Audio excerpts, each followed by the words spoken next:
everyone. Thank you for tuning in to another episode of NAMI Coffee Talks, a podcast designed to resemble a tight-knit discussion about mental health and NAMI events while sharing a cup of coffee. I'm your host, Helen Hu, and today I'll be interviewing Kathy Ford, a longtime volunteer and staff member at NAMI Santa Clara County. Kathy recently retired from serving as executive director since 2013, and she now works as a consultant for the organization. So if you have ever wondered what it's like to work and lead a nonprofit as great as NAMI, this is the episode for you. So without further ado, hi Kathy, I am so happy to have you here. Hi, welcome. So I see that you have your mug there. Do you want to Yeah. introduce that to our listeners? Yep, NAMI Santa Clara County. So I think we use this for one of our volunteer recognition Okay. lunches that we have usually every year. This year, of course, is going to be very different how we do things. Yeah, for sure. Yeah. So it's kind of great that you guys have all of this merch about NAMI and have that Right. on the podcast. So I guess we can jump right into it. You have a Sure. long experience of working and leading NAMI. So what initially brought you to NAMI and started this entire journey?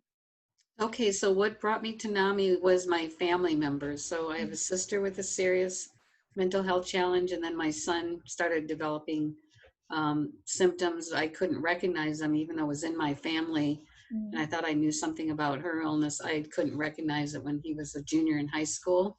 He was a star baseball player and a B student without too much trouble, and started acting very strange. I found out he'd been using marijuana.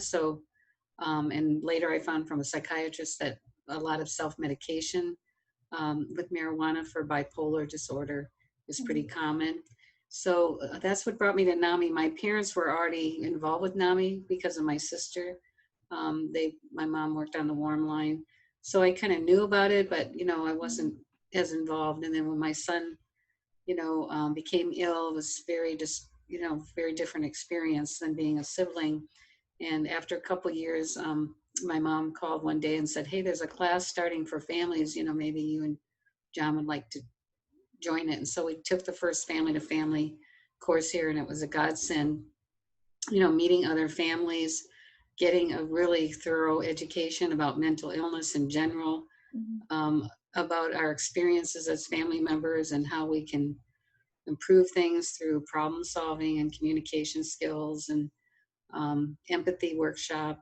I used to think medications were magic pills, and I'm sure a lot of people still do. So that was how I came, and I became a teacher, trainer, and volunteered for many years, helping bring in the signature program. So, and then I became executive director at some point. Yeah. So let's talk about that journey, because Okay. I think it's great that you had this experience, and then that's what really motivated you to join NAMI, and then you decide to give back to the organization and support other people. But there is definitely like a lot more that you did as an executive director as well. So I'm interested in how you became executive director.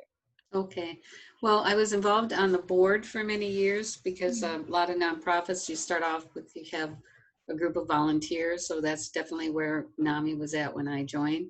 And many of us volunteer to do lots of things.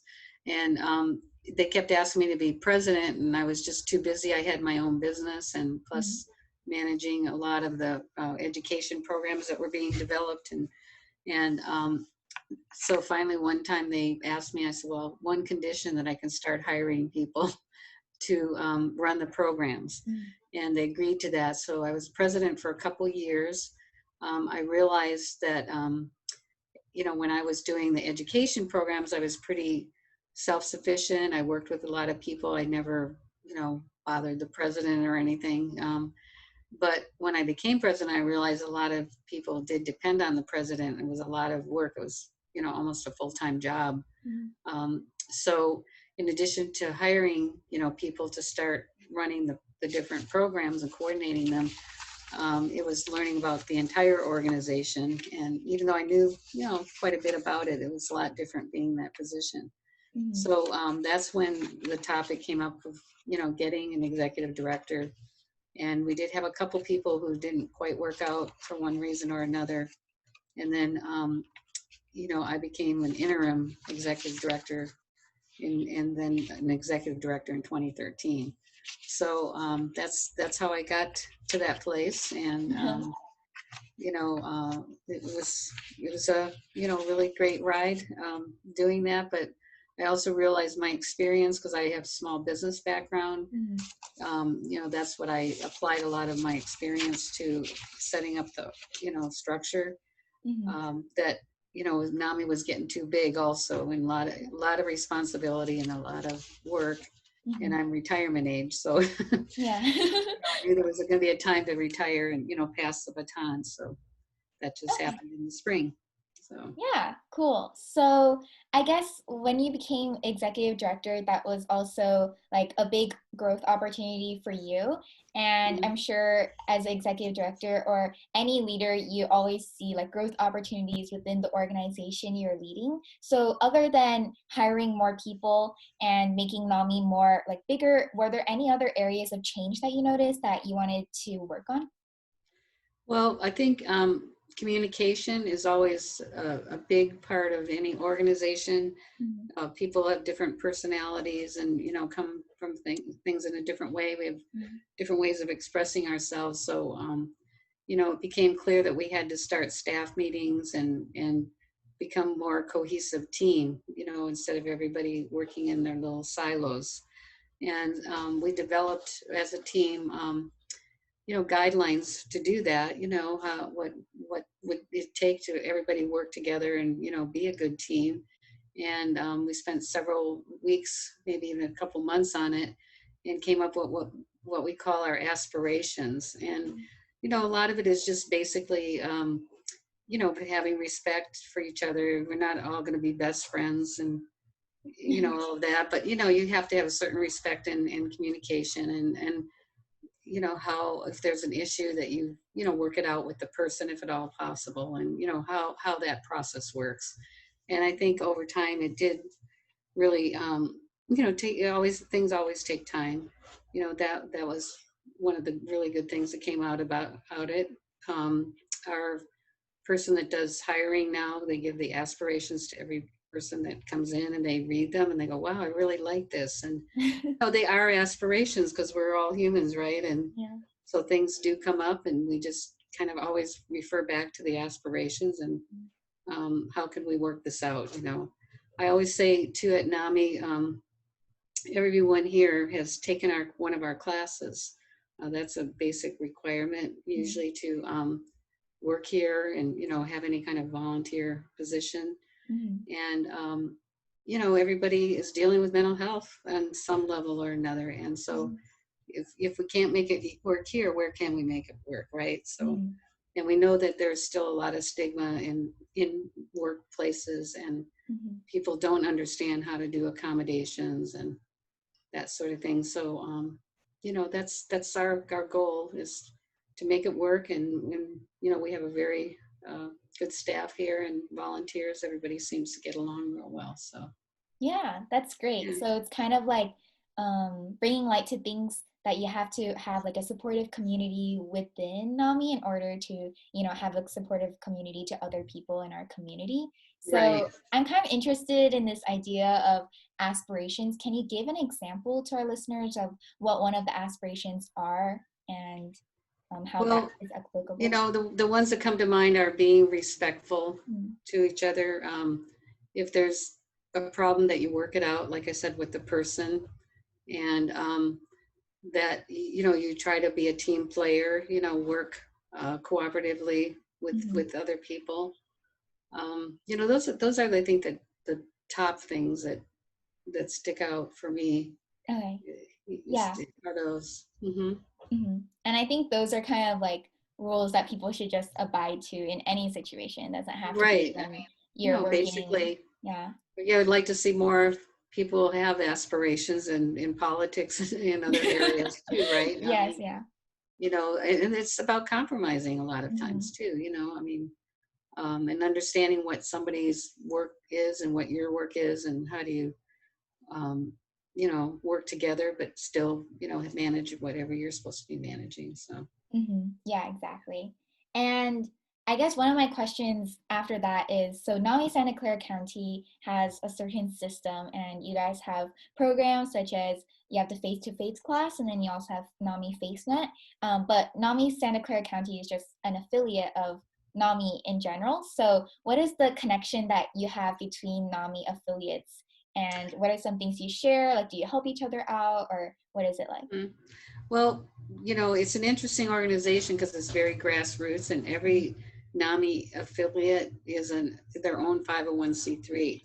Okay. So the thing that we share that is our membership, but again, you don't need to be a member to get our services. So there's a membership fee, and that's split up three ways between the national, state, and the local affiliate. But otherwise, we have to raise our own funds. So um, NAMI National takes the lead on a lot of the legislative research and developing the signature programs. They're all copyrighted.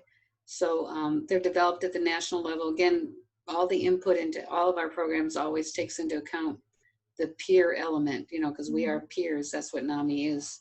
Yeah. And so if it's for families, how the families relate to it. If it's for the people living with mental health challenges, it comes from their perspective. Mhm. So once it's copyrighted, then it involves training, and so many times the training comes from the state level, and they provide the trainings to the local affiliates.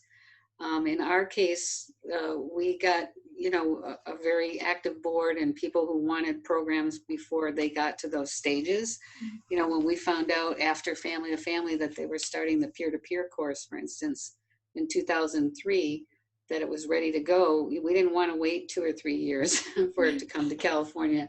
So we, contacted the national organization. We raised the funds to do a training and bring them out to do the training, and trained, I think, around 13 people to start that class.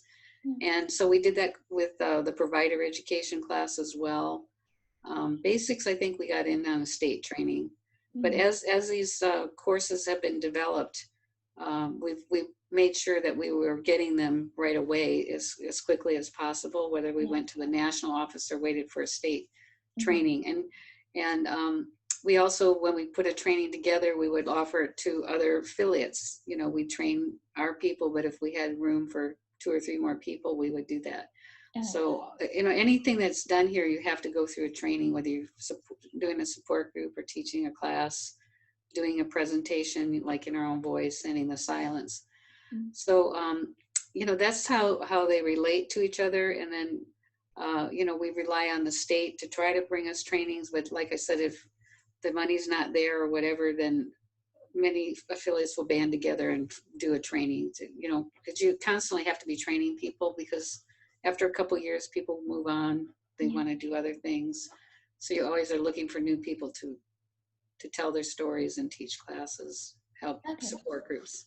Yeah. So it Is that seems clear? like there is like a set structure for these Mhm. signature programs that you want people to follow. And that is really a benefit because it's good for these support groups to have like a structure so that, everybody can talk and things like that. But what if people want to start their own program? So for example, like NAMI FaithNet, what is the structure with that, and how do Okay, people and that's a good question, because also a lot of the programs have come from local affiliates. Yeah. They've been developed locally, and then they go to NAMI National and say, would you like to make this into a national program? We have a lot of results that show that very positive, and they look at it, study it, and then they decide. Mhm. So many times they do come from a local affiliate. That's a really good point. And then they're more developed and copyrighted at the national level. Mhm. But anyways, and it is important to have that kind of structure. We call it the gold standard, that we have scripts that we have to follow and formats that we have to follow. But FaithNet is an interesting one because, again, it started in California. There was a pastor in Contra Costa County, and then a doctor down in Orange. I think he's from Orange County, maybe LA area. Okay. And they decided that, faith leaders are very first responders.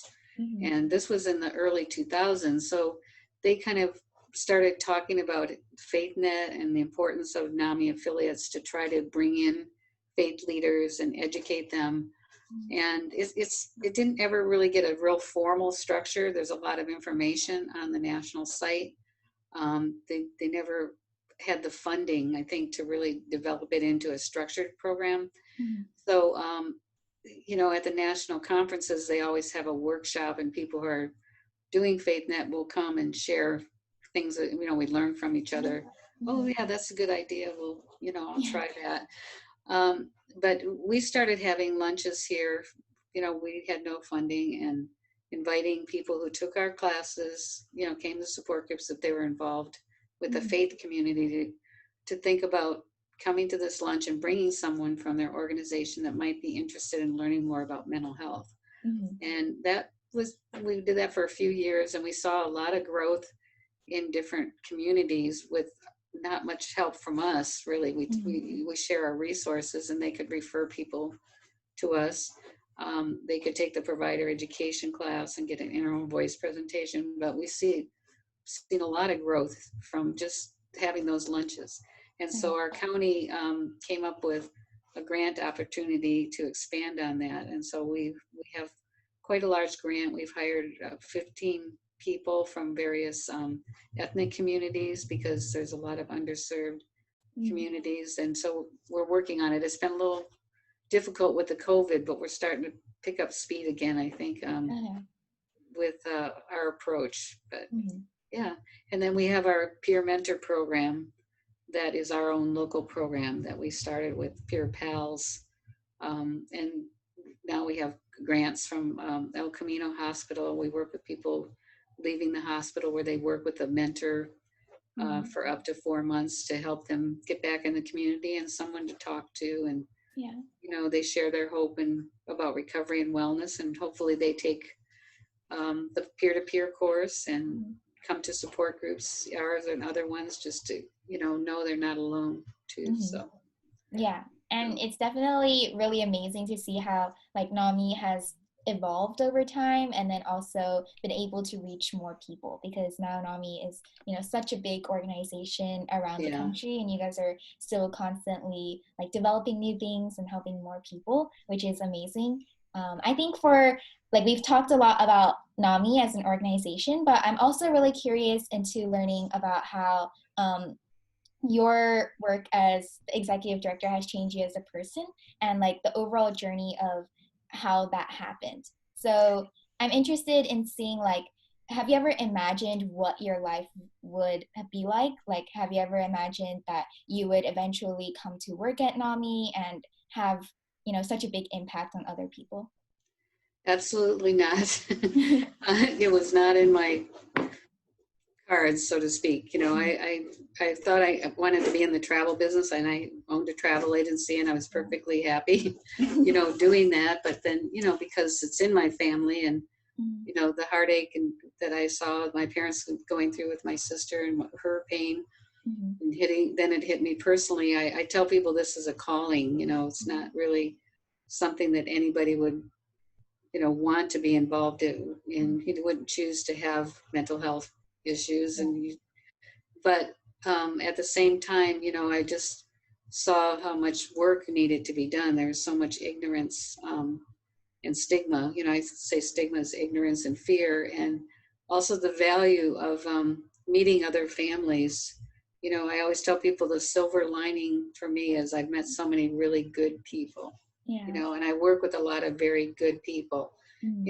and I don't think a lot of people can say that about their jobs Yeah. and where they work. They might know who the people are that they can relate to and do that, but everybody's kind of in their own silo a lot of times. But here if you're having a hard day, because mental illness doesn't go away. So even as executive director, I've had times where I had something serious going on, and I could count on my team to support me. I have to take off today, to do this or that. And they would console me, and they'd say, hey, Kathy, why don't you try this or that, the Yeah. warm line people.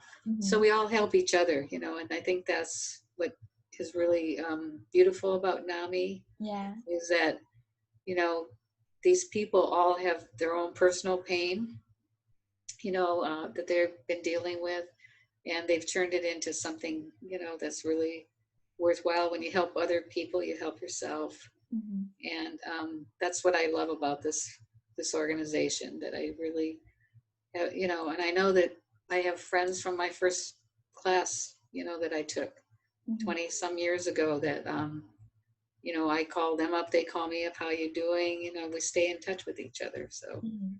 and you hear Yeah. that from a lot of people who teach classes, that they have a network of friends that they've made, and the ones that do support groups. So, in the warm line, I mean, it's just everybody helps each other, and that's what's really great about this place. Yeah, for sure. It's like Yeah. a community, and you kind of have this shared understanding and Mm, also shared will to support other people. And especially really like how you called it a calling. And I'm sure that other people who work at NAMI also think of it as a calling as well. So, you mhm. guys all have like a sense of purpose being at NAMI, and that also contributes to the passion behind the work that you're doing. Right, Yeah. right. Um, so I guess something that I'm interested in, and I'm sure our listeners are interested in as well, is that, they may have causes that they are interested in helping out, but they also have these, full-time jobs, and they also had an idea of what their life would be like. And obviously you have to make some kind of sacrifice, or you have to make a large decision in changing the trajectory of your life. So is there anything that you would say to them, either like encouragement or something to think about? Well, I would encourage them, whatever they're passionate about, do find a place to volunteer, because even if you just volunteer a couple hours a month, I mean, it's very valuable to that organization. The Mhm. people who run our support groups, some of them, they have full-time jobs, but that 2 hours a month, and like I said, it helps them too. And then, as they, move on in time, jobs change, situations change, people retire. I mean, we have someone, who, she came to one of the early classes in the late 90s. And then, I'd see her at our general meeting and say hi and talk to her over Mhm. the years. And then, all of a sudden she wants to volunteer on our warm line, which is a big commitment. And, it's more than just a couple hours a month. And she said, no, I made it my goal that, I would stay involved with NAMI. And when I retired, I wanted to give back. And Mhm. so you find a lot of people who are retired, they're more the ones maybe that teach the classes, Mhm. and do different things, because they have a little more time. And Yeah. for me, I had my own business, and the travel business is very volatile. I mean, even right now with the COVID, it's Yeah. just, dead in the water, as you can imagine. But, Mhm. and I still am involved in that, on a very part-time basis. But over the years, I did have some flexibility. And so, I didn't start off volunteering a lot of hours. Teaching the class was, a few hours a week, and then, Mhm. coordinating it, there wasn't a lot going on. So it was a very gradual change, and I had flexibility with my job. My kids got older, Mhm. there's, I could put more time into it. And I always worked with a lot of other people that I met in the classes. I go, oh, would you like to be a teacher? Would you, help do this or that? And they always wanted to do something. And so, there was always a big team of people working on it, not just me. So, Yeah. So that's yeah. really cool. Like how it just gradually you got to the position where you are right now, and you Mhm. never like planned for it to be like this, but it happened, and it's really inspirational to hear that. And I think like I guess a takeaway for our listeners as well is that you can just start by volunteering somewhere. You don't have to have a plan of what it will lead you to, but as long as you start, it's something, and it may lead to something bigger.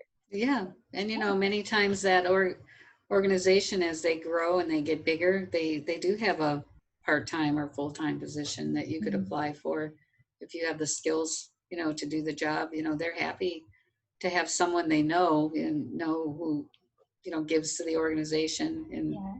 in volunteering, that, those are the people that really make good staff members, and, keep the mission in mind, Mhm. right? For sure. So, yeah. Yeah. And I'm sure along the journey, no journey is super smooth all the time. I'm sure you face some challenges. So, in your time as executive director, what do you think was the biggest challenge that you faced? I think this COVID situation, I have Mhm. to say, Yeah. was the most challenging. I was already, retiring. We were already looking for someone, Mhm. and we have a wonderful new executive director, Rowena. Yeah. Um, and they actually had hired her before all this started, but it was like right about the time, and then it was like, well, they couldn't tell her when she could start because we had to just close, and we had to, but there's a lot of stress, to figure out what to do. Nobody was really set up to work remotely, and fortunately we have a good IT person, and he was willing and able to help us. uh, it was stressful. I mean, I've had different stresses, but it was consistent, like everybody was going through personally as well with their jobs, and trying to, we were an essential business, so we wanted to keep all the support groups going in the volunteer room. So we did everything by phone right away, but then eventually we learned about Zoom. And I that's another interesting thing, because I think video conferencing has been around for a long time, but until if something's forced on you, you don't necessarily adapt to it. And so I think that was a challenge, but we're really happy now we have it, and we see it as we're going to keep Zooming Yeah. for in the future, even after this settles down, because it is a good way to avoid traveling, for an hour meeting somewhere, and uh, just to even meet somebody in person rather than have to set up, go meet for coffee somewhere, which would be nice. But you can meet on Zoom and have very good conversations with people by seeing them. So that was the most challenging. And after a few weeks, I realized it was probably a good time for Ravina to start, even though the staff wasn't here, because a lot of that job is fundraising and grant writing, and our development person had just left too. So she started in April 20th, and that took a lot off my plate, to work with her, to not have that responsibility. So it's been a good transition. This is a third month, and I'll still stay on and teach classes and be helpful where I can be, but I won't be in the office, and it already feels like I don't have a lot of the responsibility. So the stress levels has gone down quite a bit. So yeah. Yeah, that's great. And also for our listeners, the very first podcast that we did was interviewing Rovina. So if you guys want to learn more about her, and also upcoming NAMI events was also discussed in that podcast, go check that out. Yeah. And yeah, so it's kind of cool that, COVID-19 was a big challenge, but also something good happened from it.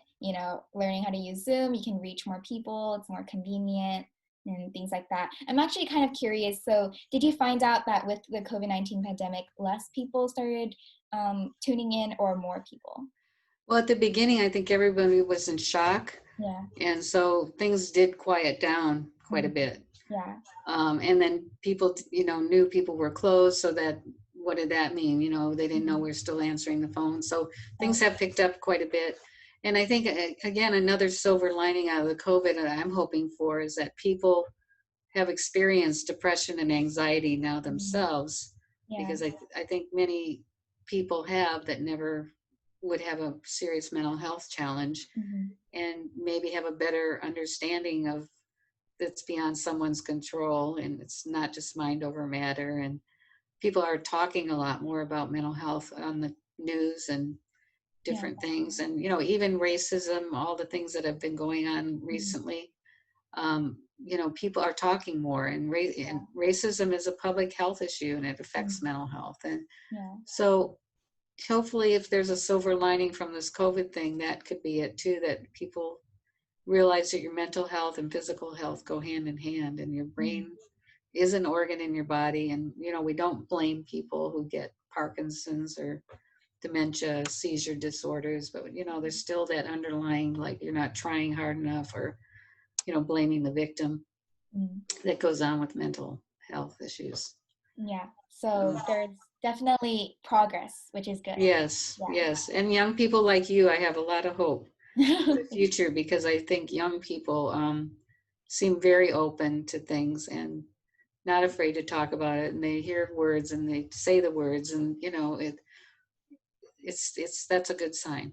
Yeah, that's true. And like, even with what all the movements that we see now, a lot more people are bringing awareness to like social injustices and, you know, ranging from like so many different things are coming up. And so it's definitely a time of really big change and much more awareness going on about things that people previously probably didn't want to talk about.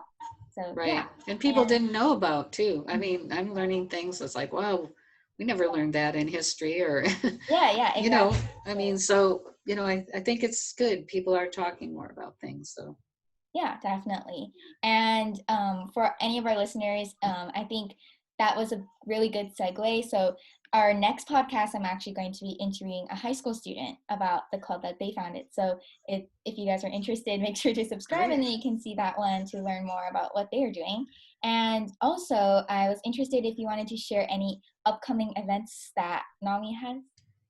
Well, the big event for us is our NAMI walk, Mhm. which is usually in the fall, mid-September, but because of the COVID, we're going to be having a virtual NAMI Mhm. walk. And so that's going to be an interesting time, and we're going to be looking for people to share their videos and take pictures of signs, and we'll put together something, you know, a virtual event. And it's going to be October 10th now because all the NAMI walks in the fall are pretty much going to be virtual. And so we're calling it a Day of Hope.